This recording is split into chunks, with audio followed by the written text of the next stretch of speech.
വിശുദ്ധ യൗസേപ്പ് പിതാവിന്റെ തെരഞ്ഞെടുപ്പ്.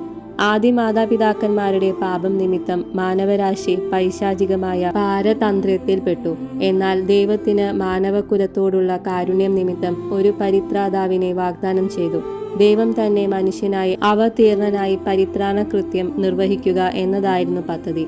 ദൈവകുമാരൻ നരജന്മം വരിക്കുന്നതിന് മാതൃത്വ പദം സമലങ്കരിക്കുവാൻ നിത്യകാലം മുതൽ തന്നെ പരിശുദ്ധ കന്യകയെ ദൈവം തെരഞ്ഞെടുത്തു. ദൈവജനനി പരിശുദ്ധാത്മാവിന്റെ പ്രവർത്തനത്താൽ സുതനായ ദൈവത്തെ ഗർഭം ധരിക്കും. എന്നാൽ അതൊരു രഹസ്യമായി പരിരക്ഷിക്കണം. കൂടാതെ ദൈവജനനിയുടെ അഭിമാനത്തെ സംരക്ഷിക്കേണ്ടതും ആവശ്യമാണ്. അതിനാൽ അവൾക്ക് അനുയോജ്യനായ ഒരു വരനെ ദൈവം തെരഞ്ഞെടുത്തു. ദാവീദ് വംശജനായ യാക്കോബിന്റെ പുത്രൻ യൗസേപ്പിനെ തന്നെ ദൈവം അവിടുത്തെ അനന്തജ്ഞാനത്താൽ തെരഞ്ഞെടുത്തു. ഈ തെരഞ്ഞെടുപ്പ് തന്നെ മാർ യൗസേപ്പ് പിതാവിന്റെ മഹത്വത്തെ അപാരമാക്കി തീർക്കുന്നു. അദ്ദേഹം മർത്യനായി അവതരിക്കുന്ന ദൈവകുമാരന്റെ വളർത്തുപിതാവായി സേവനം അനുഷ്ഠിക്കേണ്ട വ്യക്തിയാണ്. ഏകാദൃശ്യമായ ഉന്നത സ്ഥാനം സമലങ്കരിക്കുവാൻ മനുഷ്യരിൽ നിന്നും ഏറ്റവും അനുയോജ്യനായ വ്യക്തിയെ ദൈവം തെരഞ്ഞെടുത്തു. അതും മാർ യൗസേപ്പിന്റെ മഹത്വത്തെ ദ്വിഗുണീഭവിപ്പിക്കുന്നു. ഒരു വ്യക്തിയെ അനന്യസാധാരണമായ ഒരു ദൗത്യം നിർവഹിക്കുവാനായി ദൈവം തെരഞ്ഞെടുക്കുമ്പോൾ മറ്റുള്ളവരെ അപേക്ഷിച്ച് ആ വ്യക്തിക്ക് ചില ഗുണങ്ങളും മേന്മകളും ഉണ്ടായിരിക്കേണ്ടതാണല്ലോ.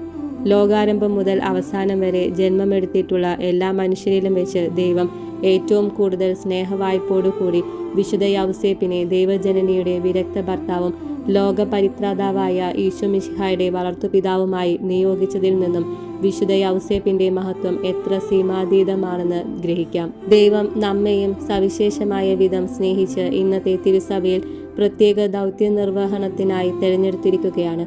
ദൈവം നമ്മിൽ നിന്ന് പ്രതീക്ഷിക്കുന്നത് എന്താണെന്ന് മനസ്സിലാക്കി അതനുസരിച്ച് നമ്മുടെ ജീവിതം നയിക്കുമ്പോൾ മാത്രമേ ജീവിത സാഫല്യം അടുക്കുകയുള്ളൂ.